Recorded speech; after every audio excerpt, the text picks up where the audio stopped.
Hi everyone, Anne here. Jesus says in John chapter 15 verse 4, "Abide in me, as the branch cannot bear fruit of itself except it abide in the vine. No more can you except you abide in me." One of the most important fruits of the Spirit is peace, and the enemy's strategy is always to move us out of peace and rest and abiding in him.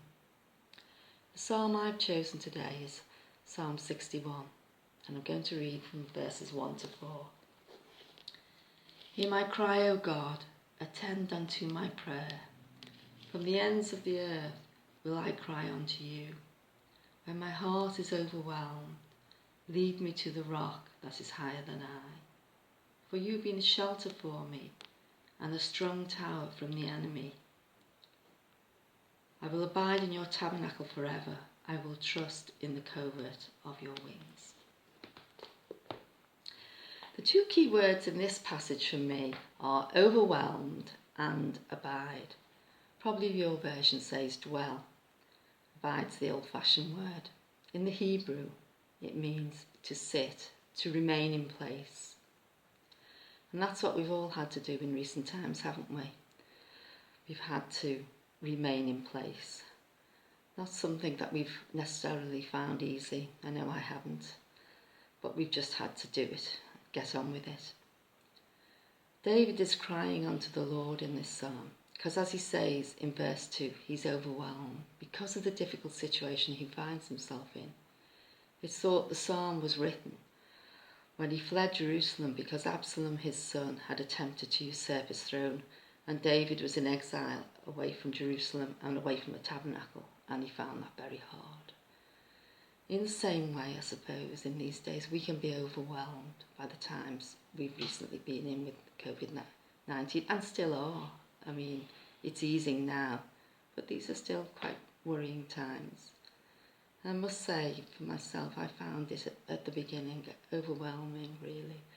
Listening to the news, reading the newspapers, worrying about the future, the predictions of mass unemployment, economy in free fall, children being out of school for so long, what impact would that have on their mental health and their attainment? What's going to be the new normal? I had difficulty sleeping. But what did David do when he was overwhelmed? First of all, he cried from his heart and asked God to lead him to himself. Lead me to the rock that is higher than I, he said. And secondly, he remembered what God had done for him in the past. Verse 3, for you've been a shelter for me and a strong tower from the enemy. He probably was thinking about when he had to flee Saul, when Saul tried to kill him and persecuted him and pursued him. That's in 1 Samuel 18. It's good in these times too to remember how the Lord has helped us, how he's kept us, how he's seen us through the difficult times and been so faithful to us. Only a few days ago, our granddaughter Sophie had to have a second operation on her arm. She'd fallen out of a tree and she'd broken the two bones in her arm. It was a clean break, and they set it in. They live in Orkney, and there's a small hospital there, and they set it in the hospital.